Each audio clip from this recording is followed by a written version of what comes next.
Good morning, everyone, and welcome back to our final session this morning.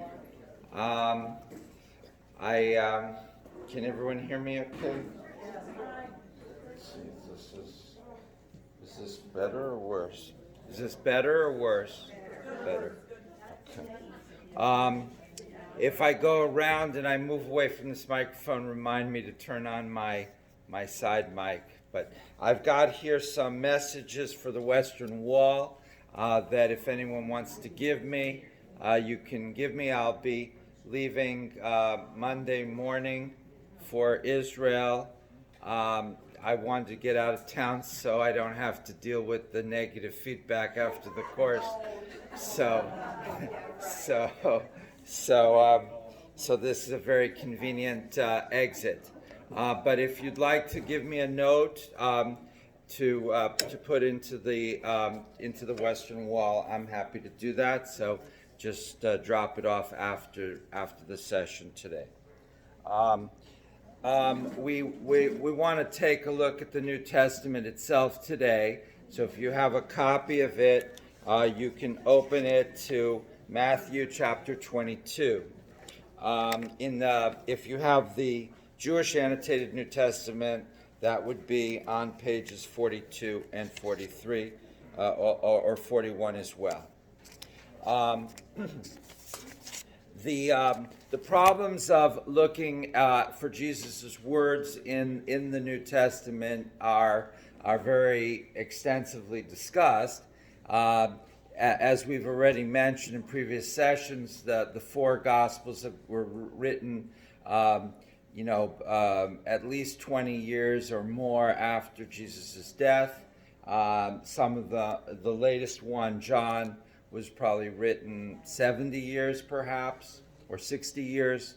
And so there's the problem of time. There's also the problem of language. Jesus presumably spoke Aramaic, and the Gospels were presumably all written in Greek. I say presumably because there is some scholarly debate over this, as well as over many things. So it's and we're not going to resolve these problems. What I am hoping is that I'll find some caves, and I'll be able to find some ancient documents that will shed light on some of these questions. And if I do find documents in those caves, I will share them with you first and foremost. Nevertheless, it appears that Matthew is seen as the one that reflects the most Jewish context of the four Gospels. So I thought we would take a look at that. So in chapter 22, in verses 36 and up to 40, if you have a New Testament, open it. And if not, then I'll just read it for you. And this is coming after there's a discussion with the Sadducees and Jesus over the question of resurrection of the dead. And as is known from Josephus and other sources, the Sadducees didn't believe in resurrection of the dead. And this became a core rabbinic belief. And so in the prayer books that we have, then there is, and let me just get a prayer book.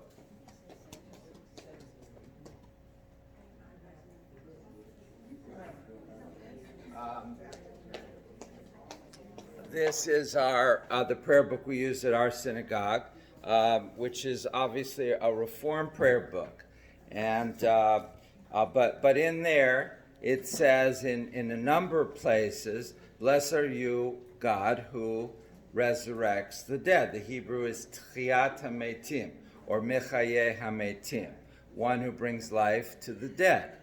And so for hundreds of years, this was in all the Jewish prayer books. And then when the Enlightenment came in Germany in the 18th century, many Jews said, well, we don't believe literally in this idea of the dead becoming resurrected. This is, by the way, the reason why traditional Judaism prohibits cremation, because presumably God wants to resurrect the dead from coffins, from having a body the way it was, and that, of course, God can do anything, therefore it wouldn't matter, but this is the way it was supposed to be done.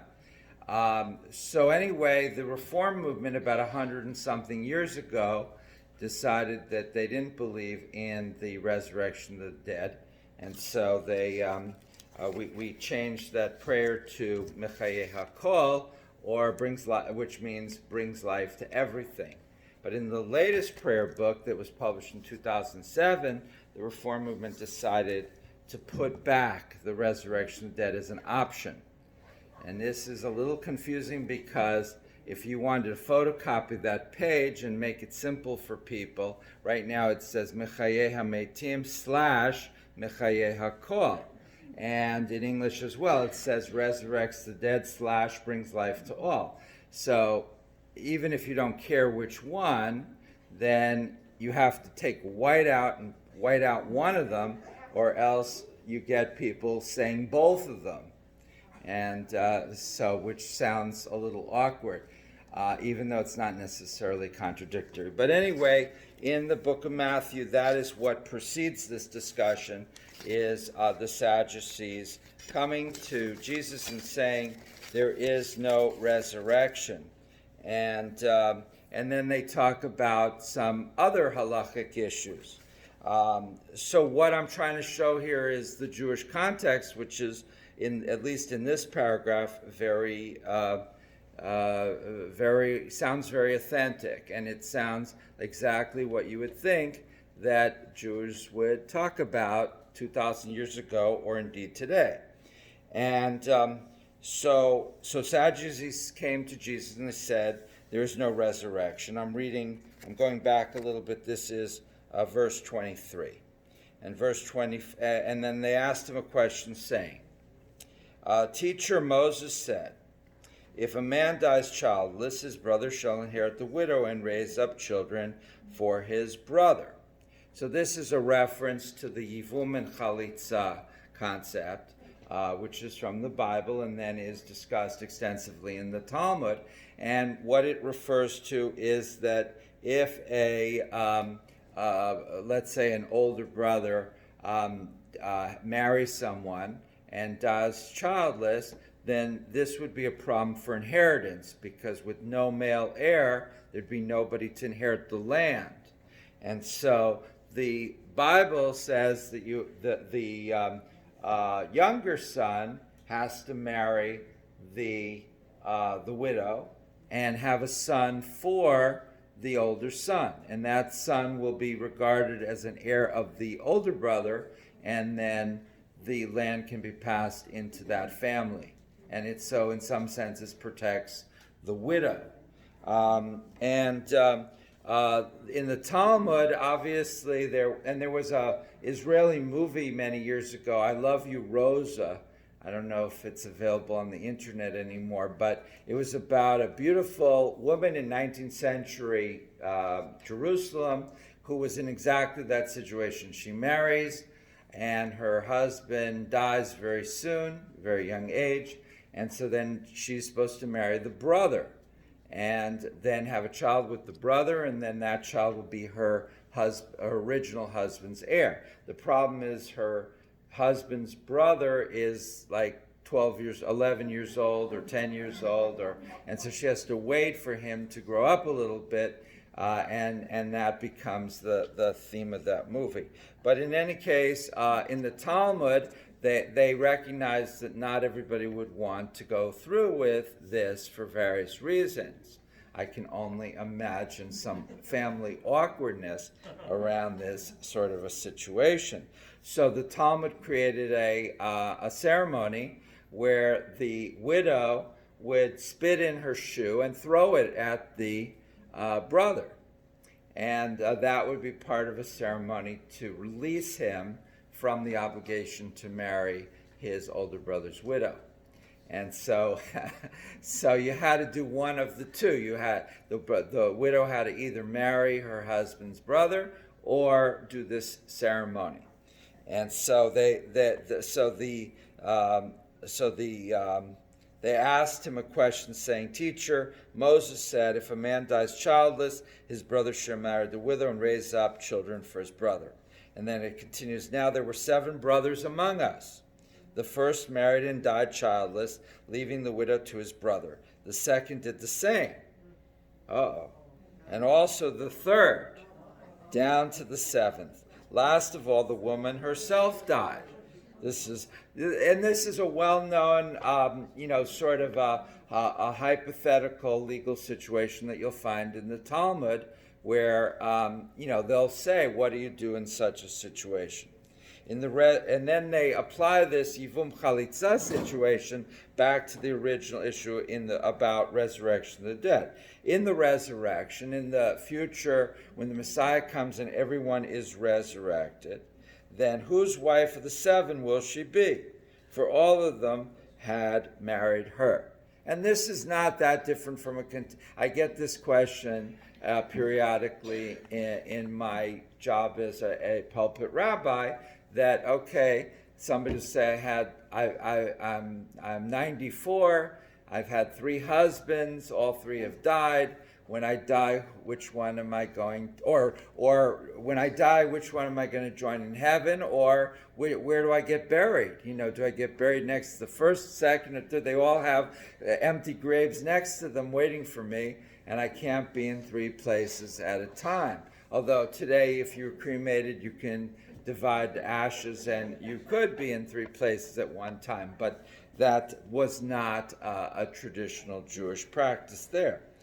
So far, what we're seeing here is a discussion that, if it was in the Talmud, would not have been really all that would have struck me as perfectly in place. Was there a question over there? Well, I was just Yes. thinking about Judah and how Okay. his son died, then the second son died. And, Jesus comes from that line. So if we didn't have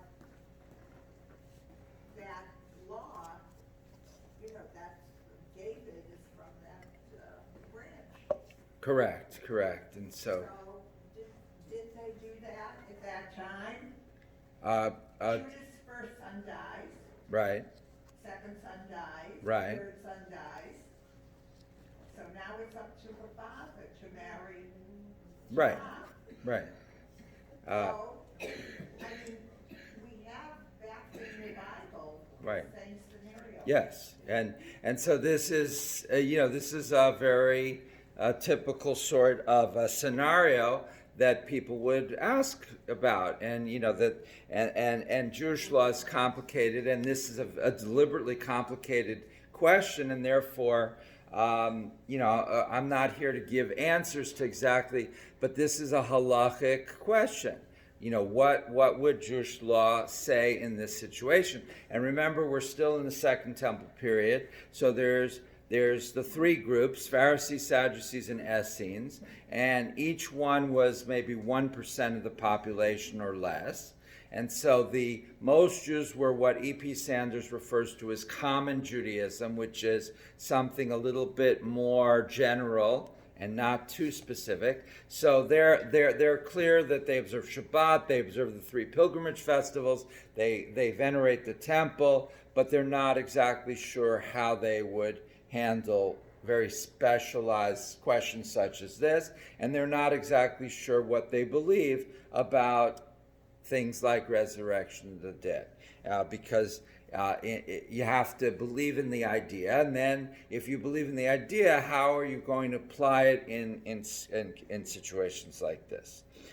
Jesus answers the Sadducees, and he says, "You're wrong." So the Sadducees obviously are bringing this case because they're trying to show that the idea of resurrection of the dead is nonsense, that you have this case is proof that you can't have resurrection dead, because if, among other things, it'll create more family problems than we have on earth. And if the divorce courts are busy here, you don't want to go to heaven and find there's more lawyers, not less. My apologies if we have any lawyers here or any spouses of lawyers, but I see one and she's smiling, so I can't have stepped too far off the course. So Jesus answered the Sadducees, "You are wrong, because you know neither the scriptures nor the power of God. In the resurrection they will neither marry nor be given in marriage, but are like angels in heaven." So basically he's saying, I think a very standard, maybe a Pharisaic view, but maybe not, that when you go to heaven, it's not going to be like earth. You're not going to have marriage. You're not going to have food. You're not going to have all these. You're not going to have to go to the clothing, to the mall. I'm disappointing you, I'm sure. But you're going to be like angels in heaven. So what does that mean, angels in heaven? I'm interpreting that to mean that we're not going to have bodies, and we're going to be spirits or souls or something like that. And then he says, "As for the resurrection of the dead, have you not read what was said to you by God? I am the God of Abraham, the God of Isaac, and the God of Jacob." So if you've ever been to one of our services every Friday night, the cantor sings the Amidah or the Tefillah, where he sings exactly that. And so the words are in English: "Blessed are you, Adonai, our God, Father of our fathers and mothers," we Reformed Jews put in mothers, "God of Abraham, God of Isaac, and God of Jacob." This is a traditional prayer 2,000 years. And then God of Sarah, God of Rebecca, God of Rachel, God of Leah. This is added by the Reform movement. If Jesus came to our synagogue, he'd say, "What is that line there? I never heard that before."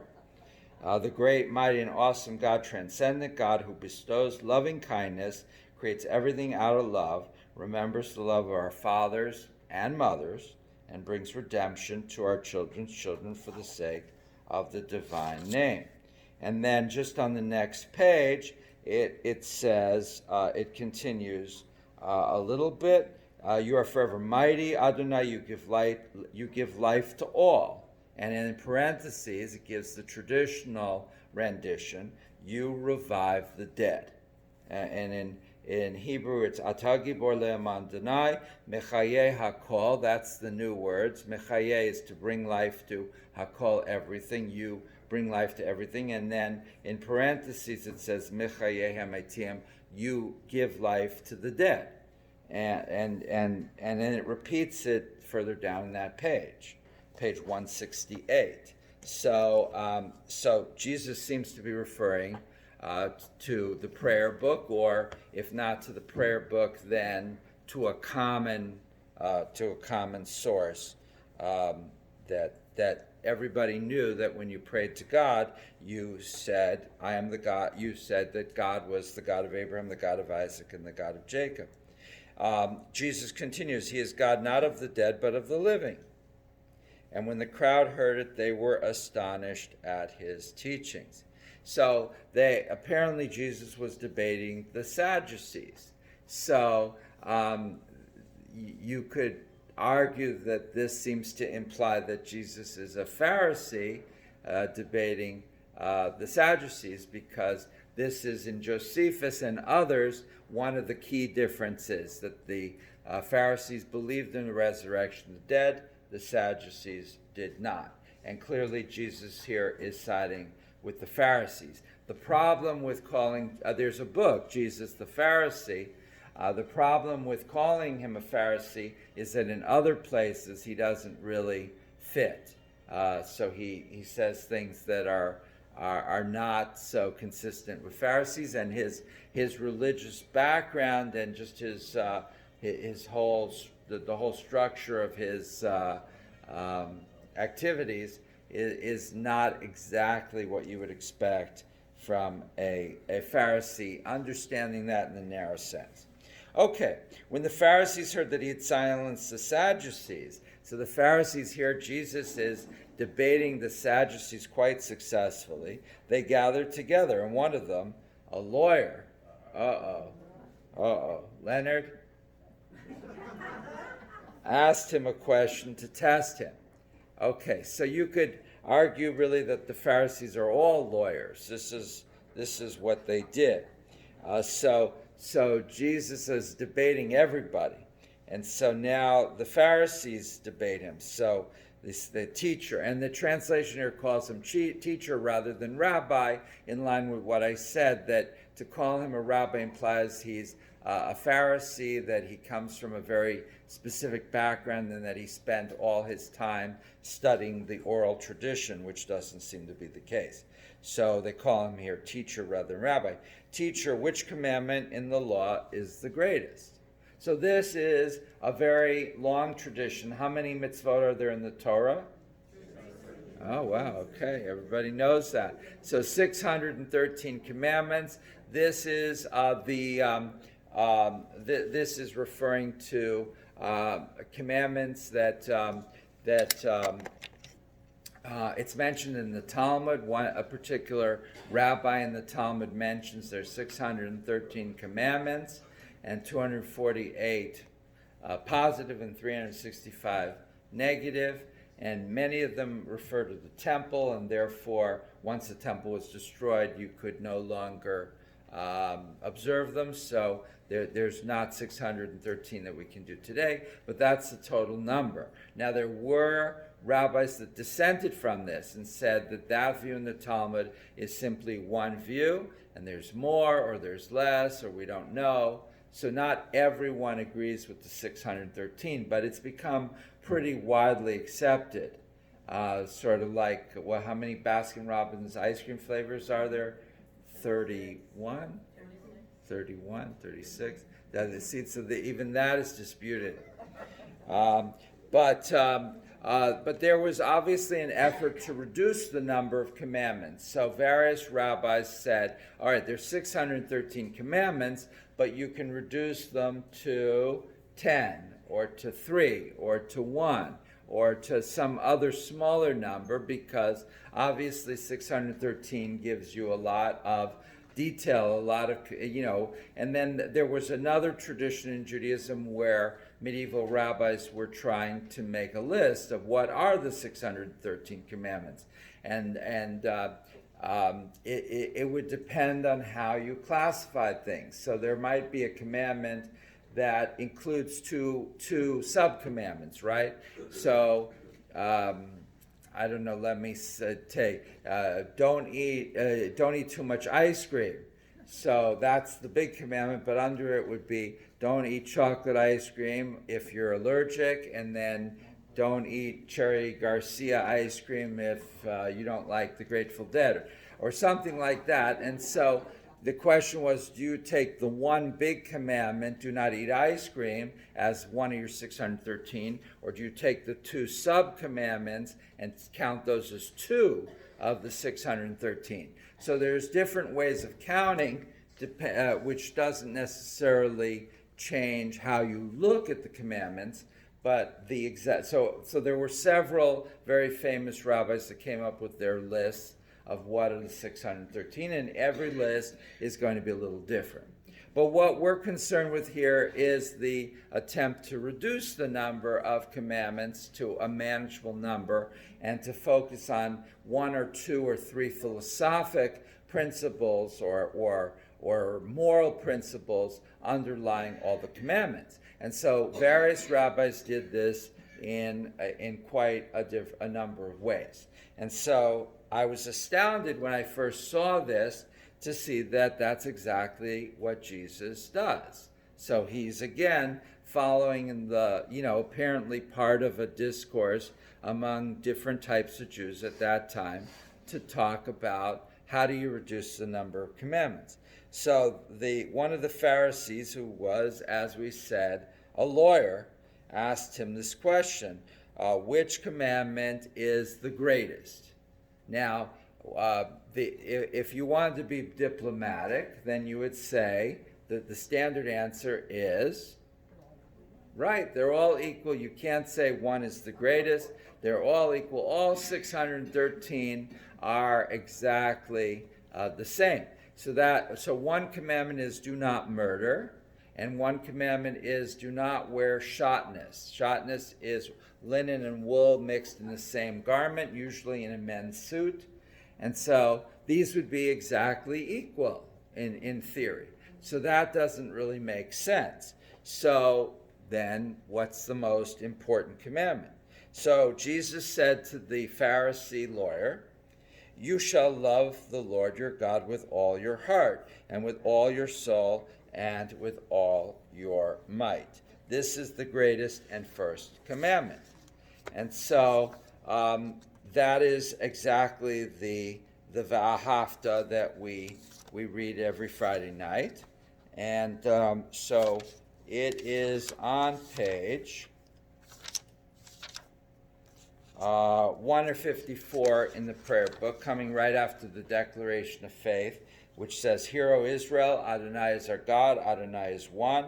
Blessed is God's glorious majesty forever and ever. Those who come on Friday nights know this well. And then on the next page, I won't chant it because I've been told that chanting and singing is not necessarily my greatest skill. It says, you shall love Adonai, and this comes from the book of Deuteronomy chapter 6, and then also the book of Numbers.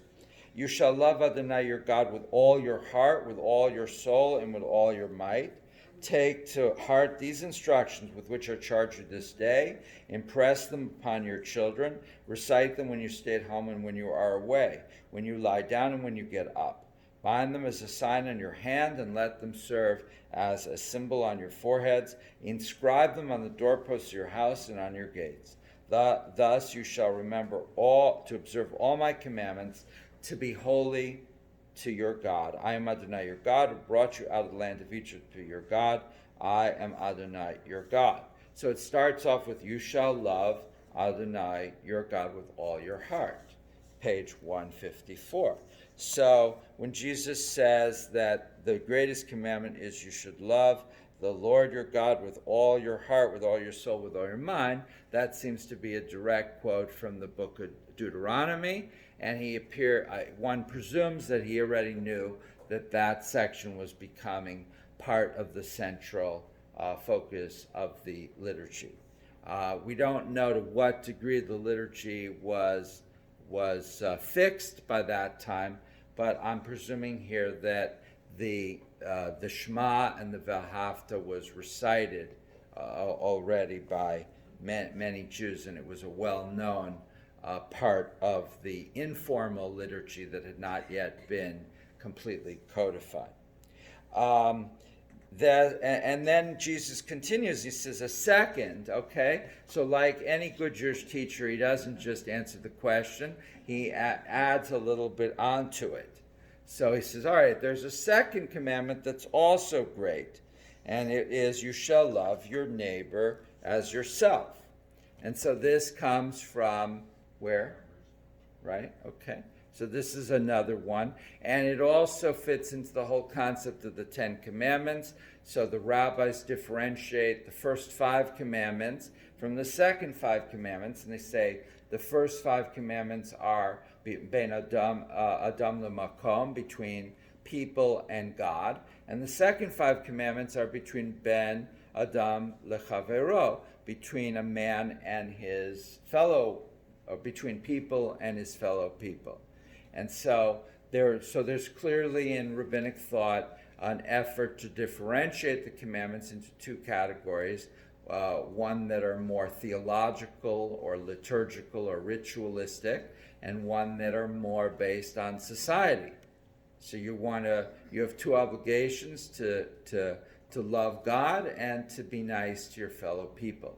And that's exactly what Jesus says here. And then he concludes on these 2 commandments, hang all the law and the prophets. And that's exactly what the rabbis did.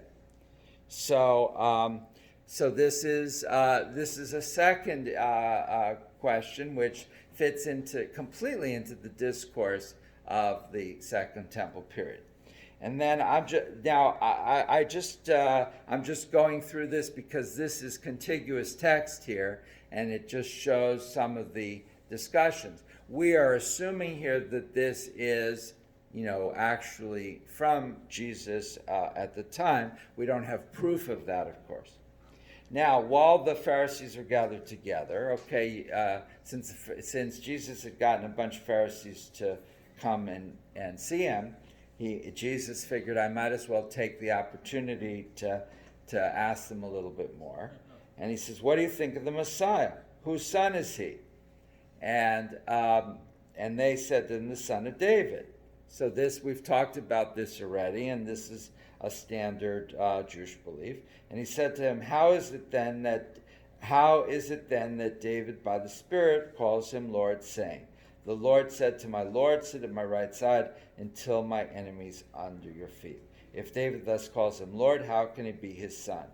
No one was able to give him an answer. Not from that day did anyone dare to ask him any more questions.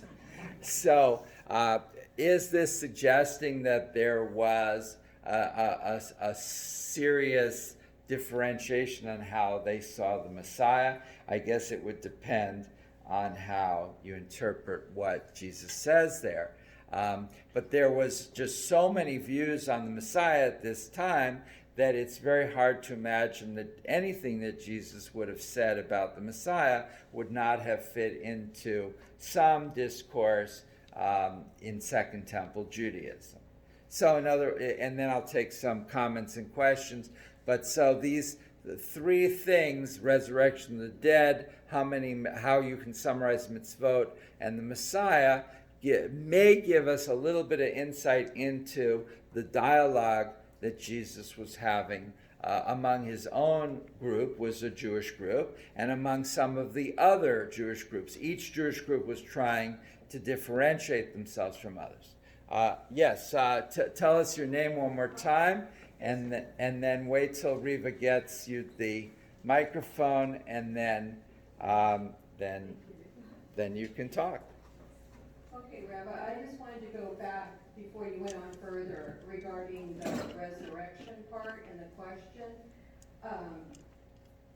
As I have been taught, the part where they're talking about marrying the brother when your husband dies, Right. to keep it to keep the family like holy, the holy ones, and I know they continue to do that in, like England, Henry VIII, that King Henry VIII had that problem. He had his brother died, and he married his brother's wife. And so I don't think when I read that, to me, I'm like, is this the concern of staying in the family was because that family was the sacred family, just like in Europe, the kings, they wanted to stay in that family. It wasn't so much concern about when we die, are we gonna be with our spouse?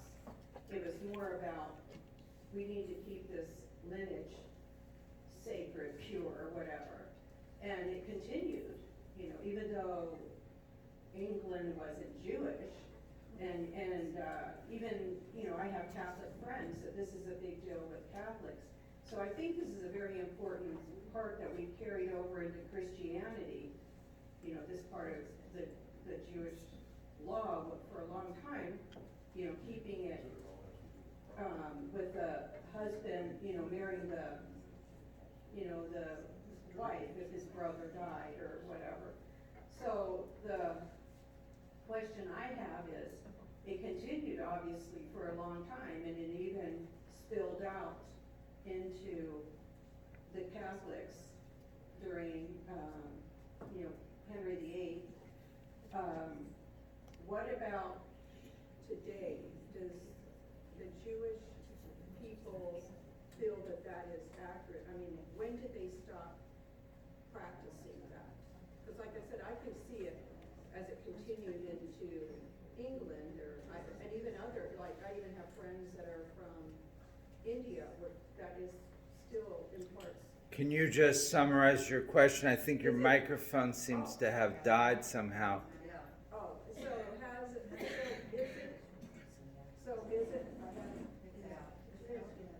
so is it still, I mean, when did it stop being practiced that you married your brother's, I mean, that, you know, that if your brother, if the brother died, the oldest, then, his wife married the next brother. When did that go out? Because like I said, I can still see it when you go back to Henry VIII.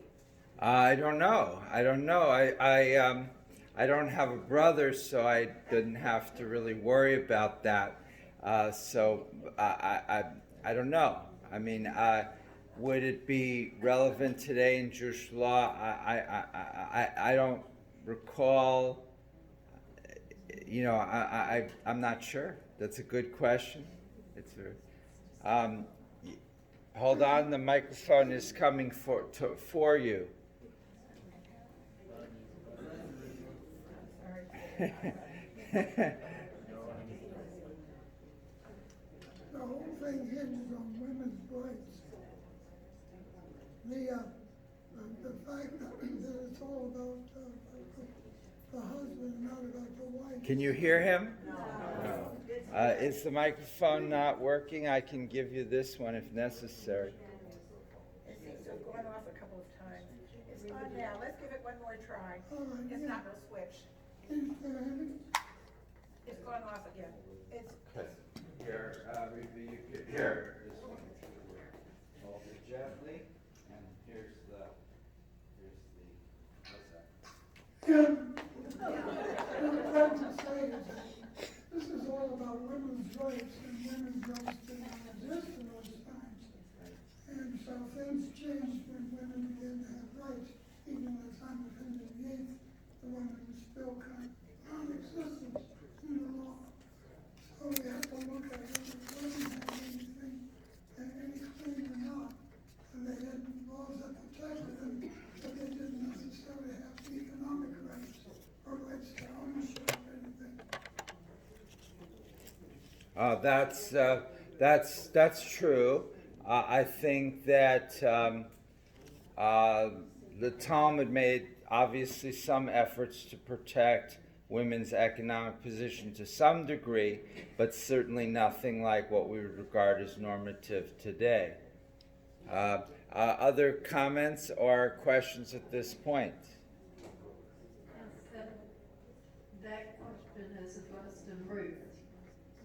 Ruth and Boaz. Oh yes, yes. So thank you. That's very useful. The book of Ruth deals with this same theme as well.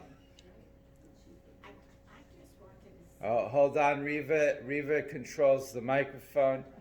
So, and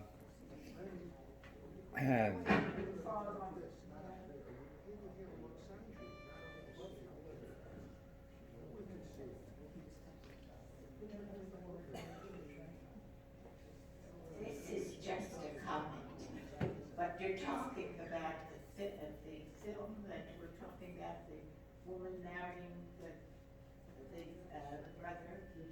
There is a film out right now that I have taped that is wonderful. It's called Loving Leah. And it really is worthwhile seeing. It takes you right back to the ultra-Orthodox and how they did that. And she did marry the brother. So if anyone wants to find out about the film, I can tell you something about it. just a comment about the ultra-Orthodox, that they claim that they're following the Jewish traditions going way back. If you'll see that they very frequently will say that that they're following the Jewish traditions exactly as it's been practiced for over 2,000 years, and they don't pick 2,000 years by accident, because we're talking about a little bit around 2,000 years ago. Once the temple was destroyed in the year 70, the form of Judaism that emerged was basically Orthodox Judaism. But before that, and this is one of the reasons that as a Jew I'm so interested in this material, this is a way to see a little bit what was going on in Judaism before all the other groups that were debating each other, as you saw in this example, disappeared basically, or in the case of the Jewish Christians, became a completely separate religion. Okay, Riva, you can. Okay. I got the mic right. Since you outed me as a lawyer, I might as well. I have basically 3 questions. Here's the first one, okay? Since you've given this class, we've been enlightened. Can you tell me personally, who do you think Jesus was? Well, that I didn't plant Leonard there, but That's the first question. Paula Fredrickson and Bart Ehrman and several of the other people that I've been reading, they see Jesus as what they call a Jewish apocalyptic prophet. And a Jewish apocalyptic prophet subscribed to 4 main ideas. Number one, that they were pessimistic about the possibility of normal life continuing the way it was. They believed that God would intervene in the course of history, not people, but God, and that would overthrow the forces of evil. They believed in an idea of cosmic dualism, that there were 2 forces in the world, good and evil, and everyone was going to end up pushed into one of these 2 camps, and that they believed that there was going to be a future judgment of God, and that the kingdom of God was going to appear imminently on earth. And so all of these 4 positions were held by a lot of Jewish doomsayers at the time, and Paula and others put Jesus in this camp. So I'm not exactly answering your question, Leonard, because if you're asking me personally, who do I think Jesus was, the answer is I have no idea. I mean, I'm not an expert on this, but I would tend to, certainly the people that I have naturally gravitated towards all see Jesus as this apocalyptic prophet of judgment. The day of judgment is coming. Does that answer your question? Yeah, okay, I got the second and third question. I don't want to put anybody on the spot, and if nobody wants to answer this question, it's fine. I'm addressing it to 2 groups. First, the Jewish people in the room, has this class enlightened you or changed your mind as to who Jesus was? That's the first question. And the second question, for those in this room who are Christians, do you now may understand why Jews do not accept Jesus as the Savior, which you do? So if anybody wants to answer that, go ahead and do it. If you don't want to do it, I'm not trying to put you on the spot. I'm not trying to embarrass you. The purpose of this thing was an interfaith meeting. And there goes the, and I wonder if anyone has moved a bit towards answering those questions. Leonard, that's a question that would take forever. Well, I know, but we have to break at 11 o'clock. 11 o'clock is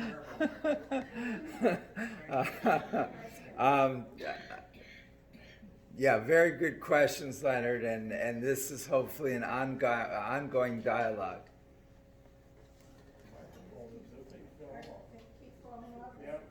Now you see what it's like Friday night, keeping that thing attached.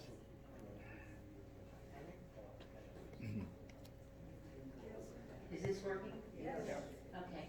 I was raised a Catholic and a Christian, and some of you know I studied for 14 years as a rabbi. And that question about who Jesus is or was, in my opinion, has become a gross dividing line between people of spiritual nature. In my mind, and this has helped, but I have so many more questions and so much more I want to learn. But in my mind, what Jesus taught was truth, and he taught us about ways to live. And when I studying with the rabbi, nothing that he said was against anything that Jesus said. I didn't see that much of a difference. I understand there's philosophical differences as to whether or not Jesus was the Son of God. I'm not any more clear about that. My own okay. My own personal belief, and it hasn't really changed, but I've come to this over years, is that God has infused various human beings with spiritual enlightenment, and they've had the job of coming to human beings and helping them to elevate themselves in consciousness. So, I feel sad about the divisiveness I see with some Christians who feel like you have to believe that Jesus was the Son of God, because I don't know how we would know that. You know, I don't know how we would know that. There's no proof. But I do believe he was infused with the Spirit of God. Thank you. And only one comment per person, please. Okay.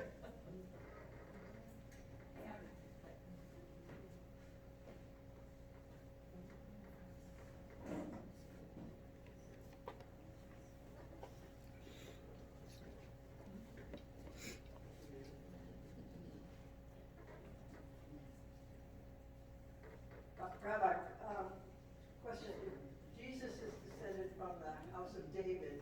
Was that through Mary or Joseph, or do we know? Or? Oh, I don't know, but obviously if you want to see Jesus as a Messiah, then, and if you see the Messiah as leading to a renewed kingship, and if that kingship was based on the kingship of David, then any messianic candidate would have to be a direct descendant of King David.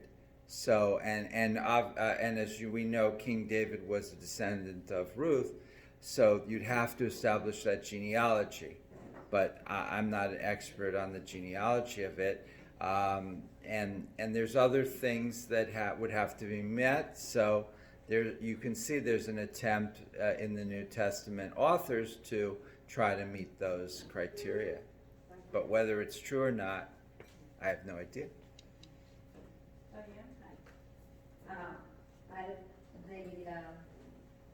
The woman back here who questioned about lineage, whether it's still followed or not, I found that to be an extraordinarily interesting question.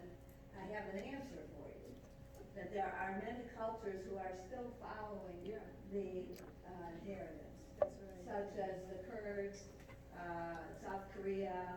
If you look it up under Wikipedia, you can find a lot of information along this, and it's called Levirate marriage, Levirate marriage. Right. Look it up on there, you see a whole bunch of cultures Yeah, no, there. I agree with that. I was just wondering, when did it stop being practiced in the Jewish culture? And that's a good question that I could not answer. Right, that was my question. I agree. But what I call in Hebrew chalitza and yivum in English is levirate marriage.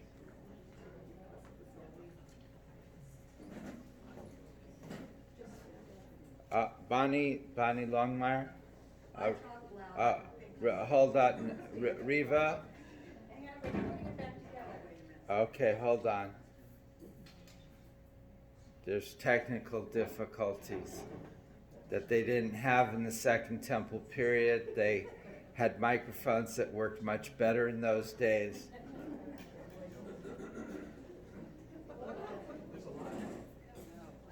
We're fighting a good fight.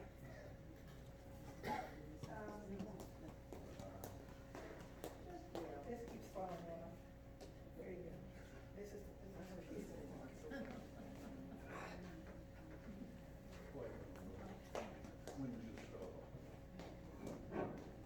You know, I don't think I talked about Okay. I have a comment to make. First, to answer your question, Ree. I basically was hoping. Leonard, I'm sorry. Okay. I was hoping to learn more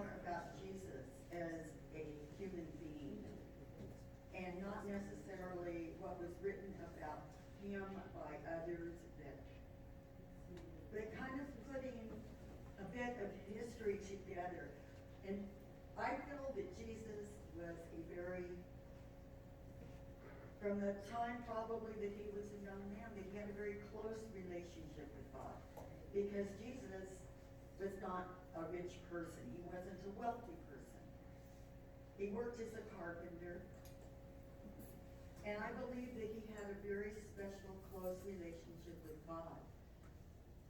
And that led him to share this with other people. And Jesus didn't label people. Jesus did not exclude people. He included everyone. And that is something very special. And as far as was Jesus the Messiah, I don't believe that the Messiah is a person or a spirit. I think that the day that people are waiting for when the Messiah comes is when human beings stop hating. And they get the hatred and the negativity out of their hearts and learn not to talk about loving, but to act, to show.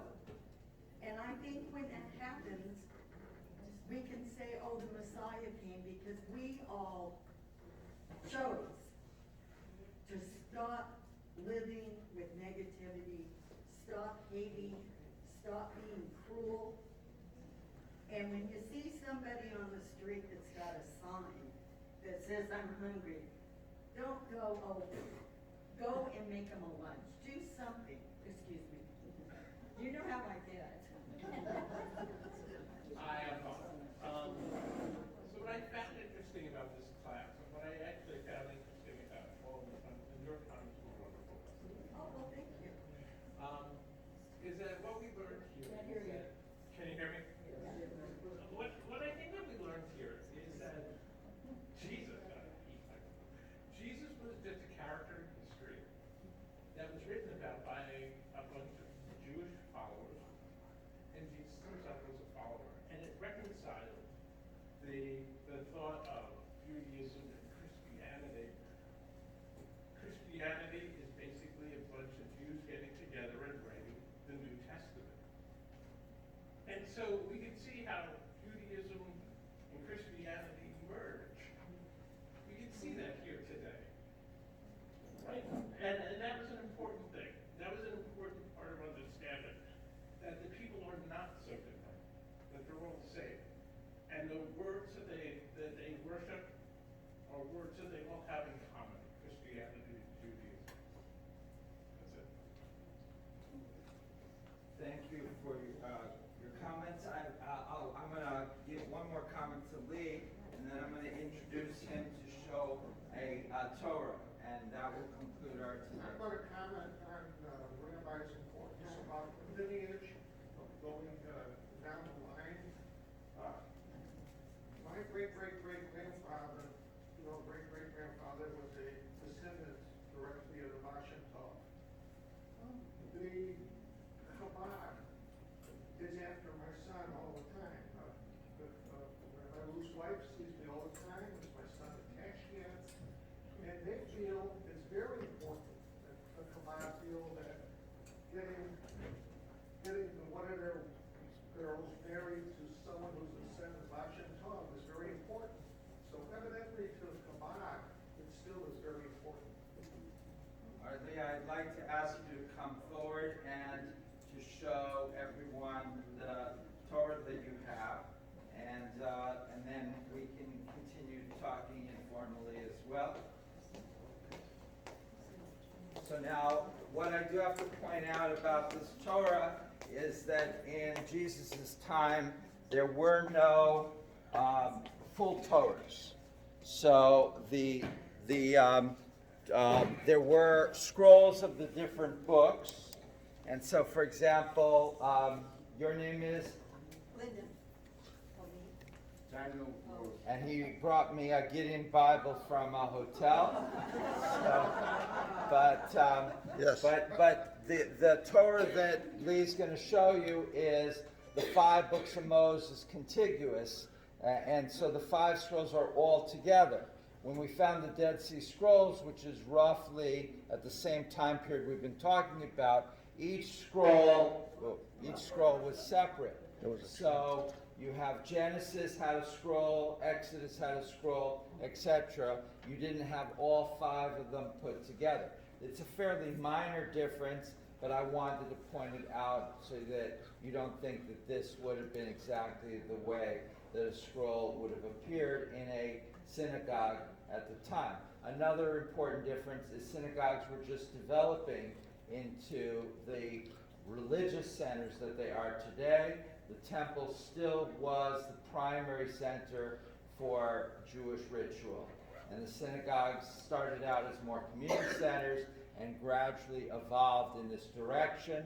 At the time, 2,000 years ago, that evolution is still very much on the way. Okay, Lee. The scroll that I brought is exactly like the 5 scrolls that are in the Ark, and a sister scroll to this scroll is in the Ark. This is one of the 1,564 Czech scrolls that were saved after the Holocaust and are owned by the Westminster Synagogue in London, and they're on permanent loan to congregations around the world, and there's over 1,400 of these scrolls on loan, of which one is in our Ark, and this one right here is in my possession. I am a volunteer for the Memorial Scroll Trust, and I have some scrolls stored. I got one at the Historical Society store that's got to go back to London.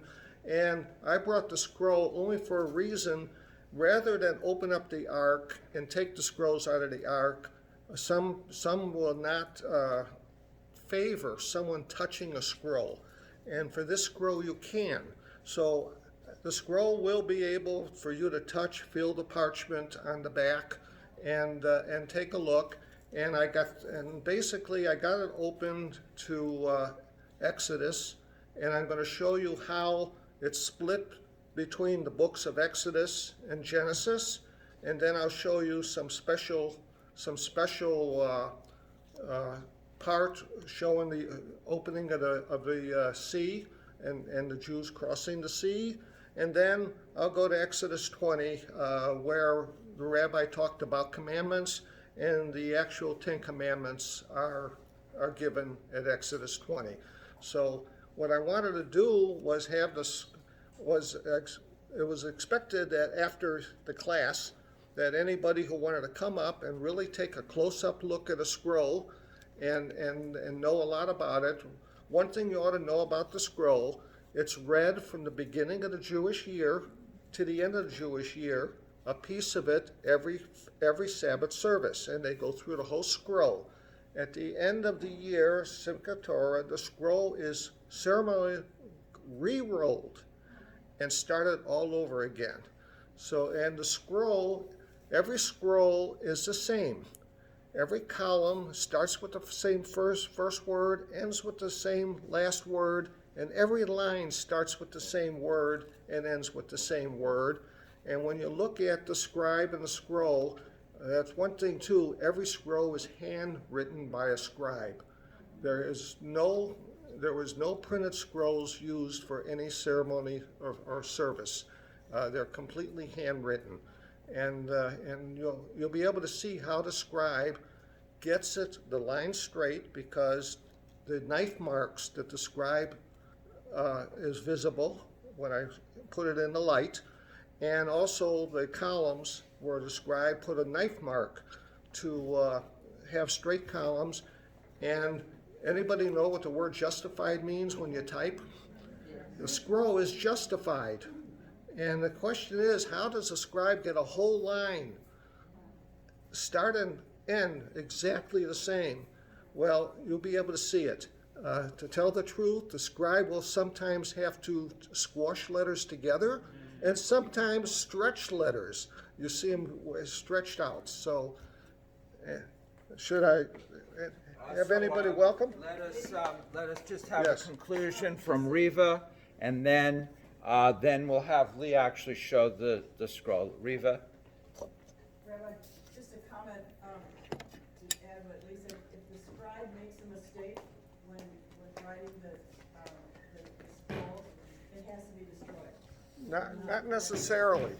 The mistake has to be made in God's name, right? Where God's name is. You can't erase God's name. If you make a mistake elsewhere, he could change it with the knife.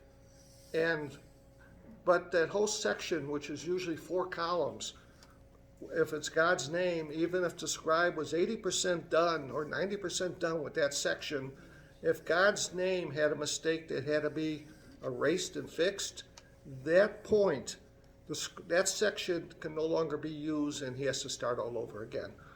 But if you look at any scroll, and I think all the scrolls we have in the Ark, you will see corrections. You will see where it's been corrected.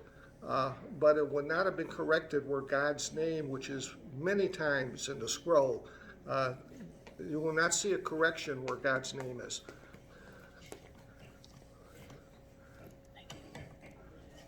Thank you. I want to thank you all for being here. We had 50 people registered. We stayed close to 50 people throughout the 4 sessions. I've had a number of comments back from people who've enjoyed the class and were interested in possibly more classes. We welcome your feedback. I'm going to be sending out a note to everyone in the class with the video for this final session. Also, we'll be inviting your comments on this class. We would like to be able to do additional classes that are interesting for people who are interested in the interfaith issues. One thought came to my mind from Fiddler on the Roof. Some of us were brought up this way. It was stick to your own kind. Some of us who have children and grandchildren know things have changed a great deal for many of us. Many of us have interfaith families ourselves. And in addition, we appreciate the need for a deeper understanding of one another's faiths. So look forward to, within the next week or so, you'll get a note with this final video on it and the opportunity to give us some feedback. I appreciate that. We have in mind a class ready for next fall that may be called something like Chrismica. And it's for all those families who have children, loved ones. Some of us celebrate Christmas, some of us celebrate Hanukkah. What are the ways we can do this that are comfortable for everybody and nourishing for our loved ones? Thank you all for being here this week. I'll turn it over to this look at the Torah, which looks like a wonderful opportunity for those of you who are available to stay. Thank you so much for being here. A special thanks to our rabbi, who I think worked very hard to bring this course here today. Thank you very much. Thank you, everyone, and we had a lot of fun, and we're looking forward to continuing this dialogue. I'm now turning it back over to Lee. I should tell you where the Torah is from. The Torah is from the town of Kolín in Bohemia. And Kolín is about 50 kilometers west of Prague. Also, there's another story on this Torah. This is the 80th anniversary this week of the population of Kolín being transported to the concentration camps. In early June 1942, basically, during the week, they were transported during June 7th, 8th, 9th, and 10th of 1942. They were transported basically to Terezin. Of the over 400 people that were transported, a handful, less than 10, survived the Holocaust. And I have a list of the population. So I'm going to ask everyone who'd like to see the Torah to come up here, and Lee's got a miniature ark, and he's going to take out the Torah. If you would prefer, you can stay at your tables and mingle, and thank you again.